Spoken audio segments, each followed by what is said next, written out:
सुप्रभात बच्चों। प्रस्तुत है आज दिनांक 16/8/2020 का कार्यपत्रक। यह कार्यपत्रक हमारी पाठ्य पुस्तक 36 भाग 1 के पाठ सांवले सपनों की याद पर आधारित है। आइए पढ़ते हैं आज का कार्यपत्रक। सांवले सपनों की याद नामक पाठ डायरी शैली में लिखा गया संस्मरण है।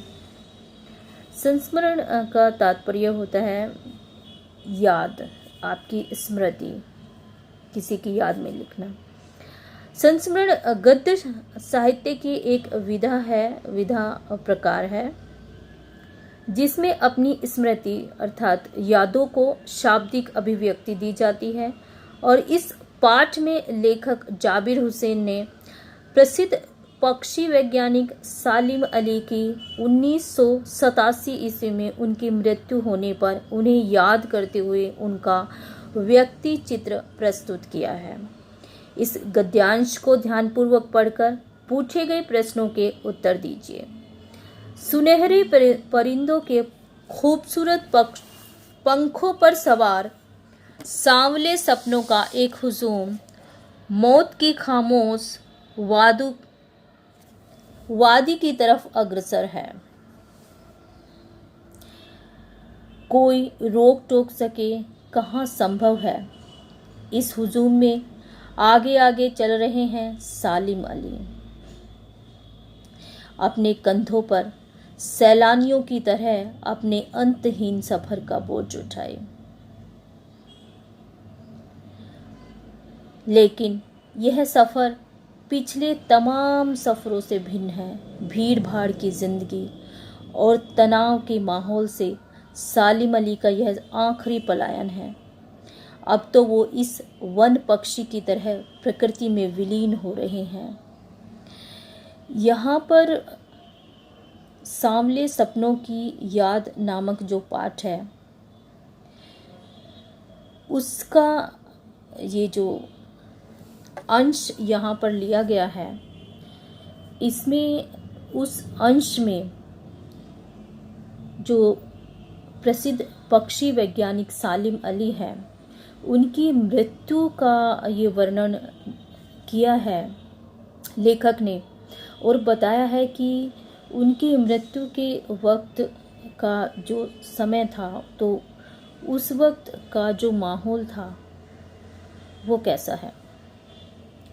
और उसका वर्णन करते हुए उन्होंने बताया है कि सुनहरे परिंदों के खूबसूरत पंखों पर सवार सांवले सपनों का एक हुजूम, अर्थात उन्होंने उनकी जो कल्पना है, सालिम अली की कल्पना, क्योंकि वे एक पक्षी वैज्ञानिक थे और पूरा जीवन उन्होंने पक्षियों पर रिसर्च करते हुए पक्षियों के साथ बिताया है, पक्षियों के पीछे आगे दौड़ते हुए पक्षियों के साथ ही बिताया है, पक्षियों से बातें करते हुए बिता दिया है। तो पक्षियों से ही तुलना करते हुए उन्होंने बताया है कि जब वो जीवन के आखिरी सफ़र पर चल रहे थे तो उस वक्त भी वो एक सुनहरे परिंदे की तरह दिख रहे थे।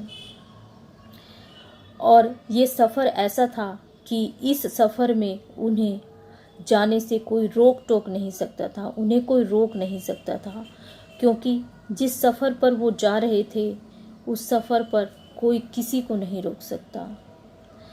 जो इस सफ़र पर जाता है वो ना ही लौट कर आता है और ना ही उसको कोई टोक सकता है। अपने कंधों पर सैलानियों की तरह अपने अंतहीन सफ़र का बोझ उठाए, लेकिन यह सफ़र पिछले तमाम सफ़रों से भिन्न है। भीड़ भाड़ की ज़िंदगी और तनाव के माहौल से सालिम अली का यह आखिरी पलायन है। अब तो वो इस वन पक्षी की तरह प्रकृति में विलीन हो रहे हैं। वन पक्षी की तरह प्रकृति में विलीन हो रहे हैं, अर्थात जिस प्रकार एक वन पक्षी घने वन में विचरण करने वाला पक्षी जिस प्रकार एक घने वन में कुछ क्षण के लिए दिखाई देता है और फिर वो अपने घने वन में इस प्रकार विलीन हो जाता है कि फिर दोबारा देख पाना उसको संभव नहीं होता, उसी प्रकार आज सालिम अली भी उसी वन पक्षी की तरह प्रकृति में विलीन होने जा रहे हैं, जो जिंदगी का आखिरी गीत गाने के बाद मौत की गोद में जा बसा हो। कोई अपने जिस्म की हरारत और दिल की धड़कन देकर भी उसे लौटाना चाहे तो वह पक्षी अपने सपनों के गीत दोबारा कैसे गा सकेगा। अर्थात अगर कोई इस दुनिया को छोड़ कर के जा रहा है, अगर किसी की मृत्यु हो जाए तो दोबारा उसको जीवन देना संभव नहीं है, क्योंकि ये तो विधाता के हाथ है जीवन और मृत्यु देना। हम अपने कितने भी प्रियजन को दोबारा जीवन नहीं दे सकते। मुझे नहीं लगता कोई इस सोए हुए पक्षी को जगाना चाहेगा। वर्षों पूर्व खुद सालिम अली ने कहा था, लोग पक्षियों को आदमी की नज़र से देखना चाहते हैं, यह उनकी भूल है। ठीक उसी तरह जैसे जंगलों, पहाड़ों, झरनों और आबशारों को वो प्रकृति की नज़र से नहीं, आदमी की नज़र से देखने को उत्सुक रहते हैं। तो इस गद्यांश पर आधारित कुछ प्रश्न हैं जो आपको करने हैं। सबसे पहला प्रश्न देखते हैं। प्रश्न 1 है, हुजूम में सबसे आगे आगे कौन चल रहा है? तो हमने पढ़ा है कि हुजूम में सबसे आगे आगे सालिम अली चल रहे हैं, क्योंकि सालिम अली की मृत्यु हो चुकी है और उनको ही सबसे आगे लेकर के चला जा रहा है।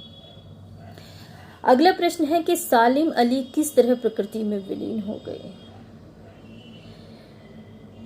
जब किसी की भी मृत्यु हो जाती है तो ऐसा माना जाता है कि वह व्यक्ति मृत्यु के बाद प्रकृति में विलीन हो जाता है, क्योंकि प्रकृति से ही हमारा जन्म होता है, प्रकृति में ही विलीन होकर हम मृत्यु को प्राप्त हो जाते हैं।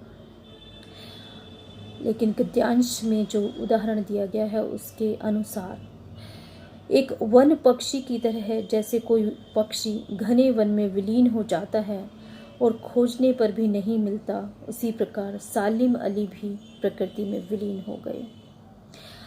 अगला प्रश्न है, सालिम अली के अनुसार लोगों की भूल क्या है? तो गद्यांश के अनुसार सालिम अली का कहना था कि लोग पक्षियों को आदमी की नज़र से देखते हैं, जो कि उनकी भूल है।